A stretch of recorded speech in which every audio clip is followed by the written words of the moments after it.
পূর্ণ করার জন্য ওষুধ খেয়ে মাসিক বন্ধ রাখতে পারবে, এটা উচিত নাকি অনুচিত? মেয়েরা রোজাকে পরিপূর্ণ রাখার জন্য, পুরো মাস রোজার জন্য, মিষ্টাংশের জন্য কেউ ওষুধ খেয়ে যদি বন্ধ করতে চান করতে পারেন, কিন্তু সেটার কোনো বড় সাইড এফেক্ট তার মধ্যে পড়বে না, সেটি তার নিশ্চিত হতে হবে। যদি বড় কোনো সাইড এফেক্ট হয়, ক্ষতিকর কিছু হয়, তাহলে নিজের জন্য ক্ষতি হয় বা নিজেকে ক্ষতির মুখে ঠেলে দিতে হয়, এরকম কোনো কাজ করতে আল্লাহ তাআলা আমাদেরকে নিষেধ করেছেন। আল্লাহ বলেছেন, ওয়ালা তুলকু বিআইদিকুম ইলাত তাহলুকা, তোমরা নিজেদেরকে ধ্বংসের দিকে ঠেলে দিও না। তো এরকম কোনো সাইড এফেক্ট যদি না থাকে, তাহলে সেক্ষেত্রে এরকম পিল বা ওষুধ খেয়ে আপনি মাসিক বন্ধ রেখে পুরো মাস রোজা রাখতে পারেন। সত্য জানতে চাওয়ার পরও কোনো মেয়ে মিথ্যা বলে নিজের অতীত হারাম রিলেশনের কথা গোপন করতে পারবে কি না?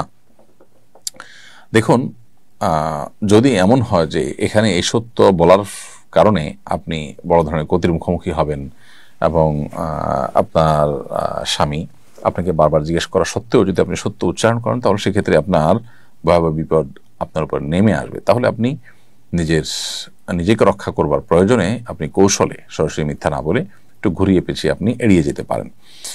আর যদি ব্যাপারটা এরকম হয় যে না, আপনি আসলে সেরকম কোনো ভয়ের আশঙ্কা করছেন না, অথবা করলেও সেটা ওভারকাম করবেন, আপনার আল্লাহর প্রতি সেই তাওয়াক্কুল আছে, ভরসা আছে, নিজের প্রতি সেই কনফিডেন্স আছে, তাহলে সেক্ষেত্রে আপনি সত্য বলাটাই উচিত।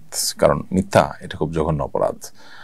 এড়াতে পারলে ভালো, কিন্তু এড়াতে না পারলে আপনি ডাইরেক্ট মিথ্যা কথা বলাটা খুবই গুনাহের কথা। হ্যাঁ, যদিও বিপদে পড়ে মিথ্যা কথা বলা কেউ একরাম জায়েজ বলেছেন, একান্ত নিরুপায় হলে এবং বড় ধরনের বিপদের আশঙ্কা হলে। তখন আমি অন্তঃসত্ত্বা এই অবস্থা রোজা রাখা কঠিন হবে কিনা, এই পরিস্থিতিতে কোনো ছাড় রয়েছে কি?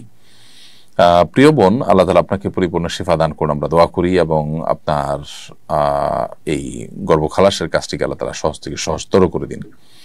যদি অন্তঃসত্ত্বা অবস্থায় রোজা রাখলে আপনার দ্বারায় রোজা রাখাটা অসম্ভব হয়, অথবা গর্ভস্থ সন্তানের কোনো বড় ধরনের ক্ষতি হবে এরকম আশঙ্কা তৈরি হয়, তাহলে সেক্ষেত্রে আপনি ওই সময়গুলোতে রোজা না রেখে অন্য সময় রোজা রাখতে পারেন। কারণ আল্লাহ তাআলা বলেছেন, ফামান কানা মিনকুম মারিদান আও আলা সাফারিন ফাইদ্দাতুম মিন আইয়ামিন উখার, তোমাদের কেউ যদি অসুস্থ হয় অথবা সফরে থাকে, তাহলে সে অন্য সময় রোজা রেখে দিলে চলবে। কিন্তু এটা হলো তখন যদি অসুস্থ হন আপনি, যে অন্তঃসত্ত্বা অবস্থায় আপনি রোজা রাখলে আপনি এত অসুস্থ হয়ে পড়বেন যে আপনার শয্যাশায়ী হতে হবে, অথবা গর্ভস্থ সন্তানের বড় কোনো ক্ষতি হবে, তাহলে সেক্ষেত্রে এটা আপনি করতে পারেন। কিন্তু সামান্য একটু অসুখ হলে আমরা অনেকেই মনে করি যে রোজা রাখা না রাখার স্কোপ আছে।